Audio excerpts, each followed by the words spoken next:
Hey everyone, welcome back for lesson 3.1, describing functions notes. Basically, we're just going to be looking at graphs and picking out different parts of them and understanding what a function is. So when we are graphing, we always say that y is a function of x because you plug in x values to find y values. Okay, most equations for graphs are already solved like y equals mx plus b. And since y is the one that's already solved for, you're plugging in x values to find y. This means that it can be written as f parentheses x. And this is pronounced as f of x. The f stands for function. So it's basically a fancy way of saying it's a function of x. And f of x is the same thing as y. So you can interchange these two notations. It's just kind of a fancy way of saying y. Okay?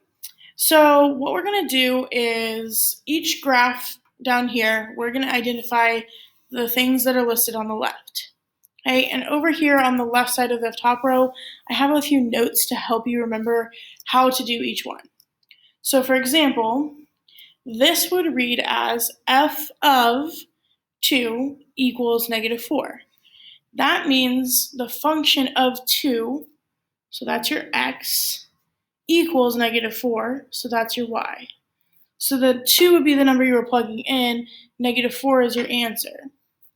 This is also the point 2, negative 4. So it goes in the same order and makes a point. That would be right 2, down 4. Okay? What this looks like in a problem is it's going to give you an x value in parentheses. So this is f of negative 5. So we go to negative 5 on the graph, and the line is right there. So all I do is I look over here and see what is my y value at that point. Well, it's on the axis, so it's just 0. Okay? And then the same thing actually happens for negative 1. If we go to negative 1 on the x-axis, it's still at 0. So they end up being the same number because look, they're in the same spot vertically. Right? Whereas if I moved up here, I would be changing y values.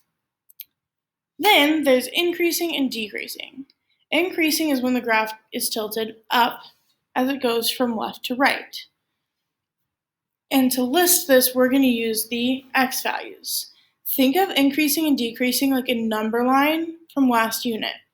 So if I start on the left side of my graph and I follow it to the right, see how my pen is going up as I follow my graph? It's kind of like tracing it. So if I actually drew over it, it's going up until it gets right here, and then it starts going back down. So it stops going up right here. And then we're going to circle that on the x-axis. So this whole area right here is all increasing. And I'm going to write INCR for increasing. From negative infinity, because that's what's on the left side of a number line, all the way up to negative 3. Because that's where it stops going up. Decreasing means it's going down. That should make sense to you because it's decreasing. So if you know what the word decreasing means outside of math, you actually really know what it means inside of math. So this part is all going down because I'm, again, going left to right, and it's going to just keep going down forever. So the decreasing part starts here at negative 3, and it goes to infinity. And you'll notice, sorry, negative 3. My bad, I said 3, I meant negative 3. That's the same number, because wherever it stops going up is where it starts going down. Okay, so wherever this one stops, this one picks up. That will always happen. Then you have a maximum and a minimum value. Well, the maximum is the highest y value. The minimum is the lowest y value. So notice how these two use x values and these two use y's. So for maximum, the highest point on my graph is right here. And it's as high as 3, or it's up 3. So that's our maximum. Our minimum is a little bit trickier because as I go down, it looks like our minimum is negative 6. But there's an arrow here. And that arrow means that this line just keeps going down. Okay, so it goes down forever. And since these y values are negative, it's going to negative infinity. And then the only parts I did not put any notes on here for you are the x-intercept and the y-intercept. Because I'm really hoping that once I explain one, you'll guys be like, oh yeah, I remember what those are. The y-intercept is where it crosses the y-axis. So that's going to be all the way down right here at -4. And the x-intercepts are where it crosses the x-axis, so -5 and -1.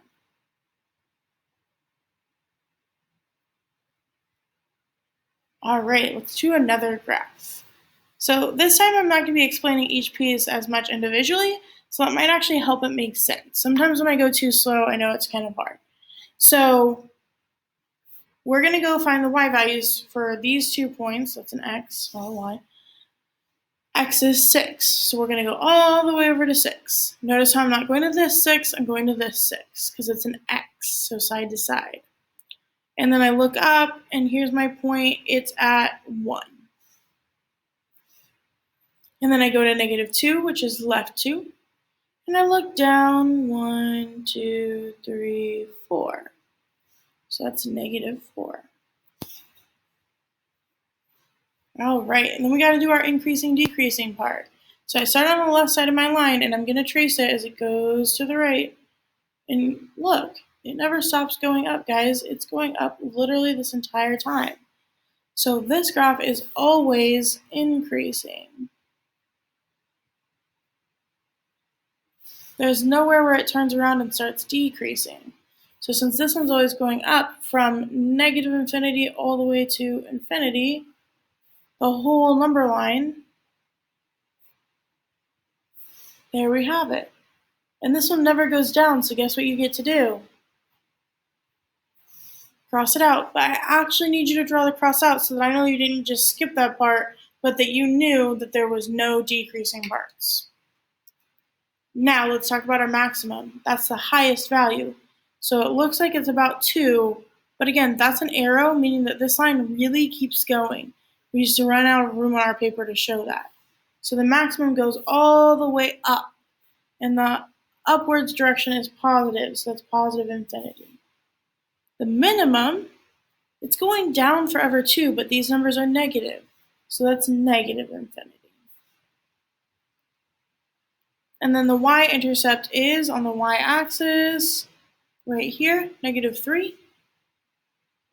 And the x-intercept is on the x-axis, 4.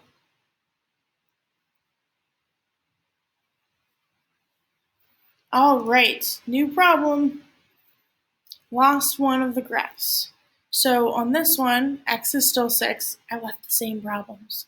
But it's going to be different answers because we have a different graph now. Okay, so I left them on purpose because I wanted to show you that now with a new graph, if I go over to 6, I have to go all the way up to here at 5. And if you need to draw the little line like that, go for it. And then -2, go to -2, go up, it's at 6. That one's really close to the y-axis, so it's easier to see which number it's at.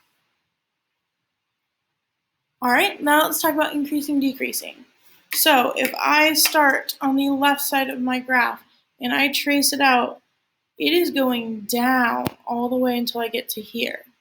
So it's going down from -infinity up to 3. And that's decreasing because it's going down. And then it starts going back up from 3 to infinity.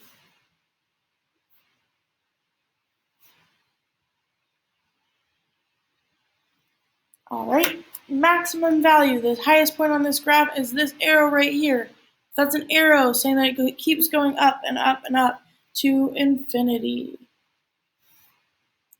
And the minimum value, there aren't any arrows that go down, so there is a minimum value. It is right here at 2. So the graph doesn't go lower than 2. And then my y-intercept is up here at 5. And my x-intercept is, wait, it doesn't cross anywhere down here. That means we get to write none.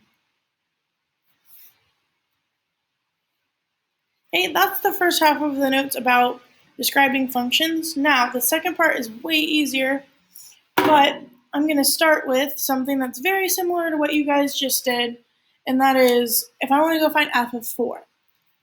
Go 1, 2, 3, 4, and then I'm going to look up and down until I hit my line. But look, there's 2 answers, 2 and -2. And it's not supposed to have 2 answers, guys. It's supposed to just have 1. So this one, because that one x value has 2 answers, this is not a function.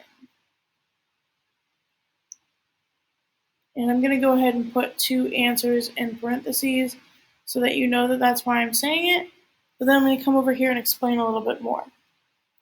Any graph is a relationship, okay? A relation is a relationship between 2 variables. Okay? It's just like relationship without the word ship at the end. A relation turns into a function if every x value has exactly 1 y, or an input goes to exactly 1 output. So I think of this like the pizza oven at places like Pi 5. You put an uncooked pizza in and you get 1 cooked pizza out. You don't put 1 pizza in and get 2 pizzas out magically. So for everything you put in, you should get 1 answer. Think of it like typing an equation into your calculator. You get 1 answer at the end. Your calculator doesn't just start spitting out multiple answers. Okay? So we're going to check for this on the backside, but basically what we want is no x's repeat.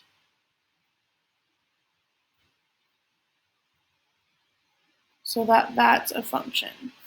If x's repeat, it is a relation. So a relation only becomes a function if the x's don't repeat. And I underline that to help you remember it. If x's repeat, it's a relation. Only the x's though, we don't care about the y's,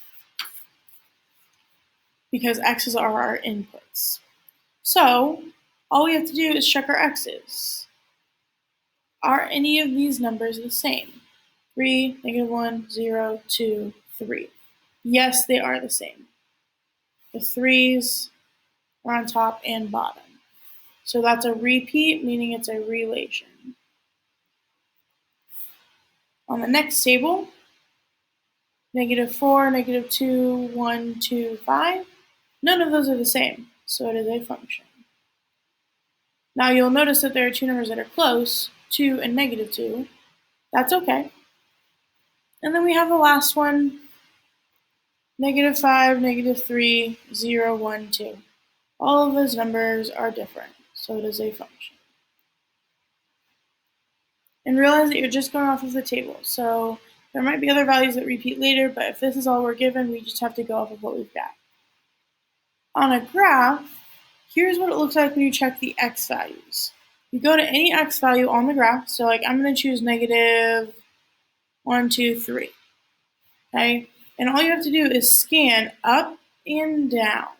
And if you get 2 answers, then it's a relation.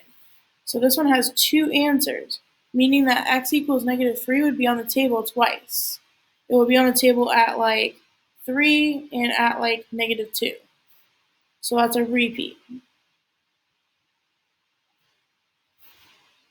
Okay, if I go over here and I pick my x value, let's say I pick 2, I only get that one answer. I go up and I go down and it doesn't hit the line again. I can pick another one, -1, -2, -3 again. I go down and up and I only hit the line once.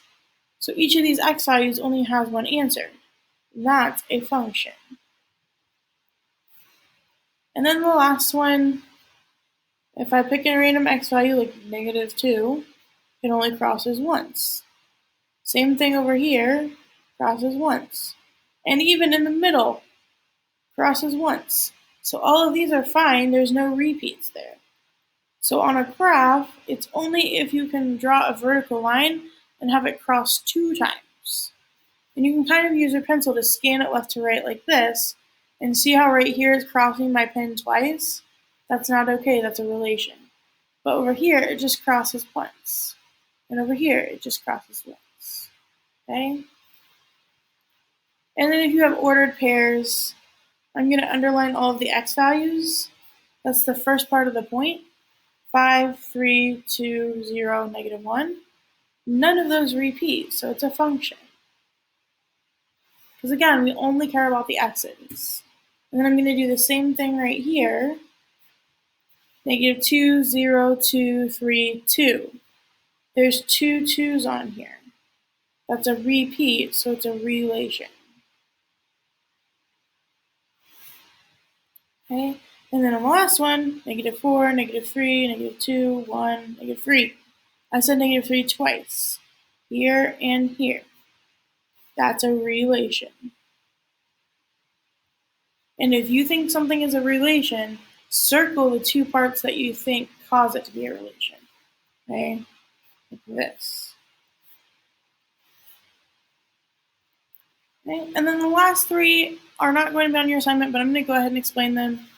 If you input a student ID number and the thing that comes back is the student's name, this is a function because a student ID number goes to one student. 2 students don't share the same ID number. So one ID number gives you one name back, and that's the only name it gives you back. This one, if you pick a date like today, October 28th, and we want the answer to be a student whose birthday is that date, this is a relation because multiple people have the same birthday, okay? That's very much possible. And then in the third one, if we input your name and your age comes back, that's going to be a function because guess what? You have one age, so that one answer is going to come back.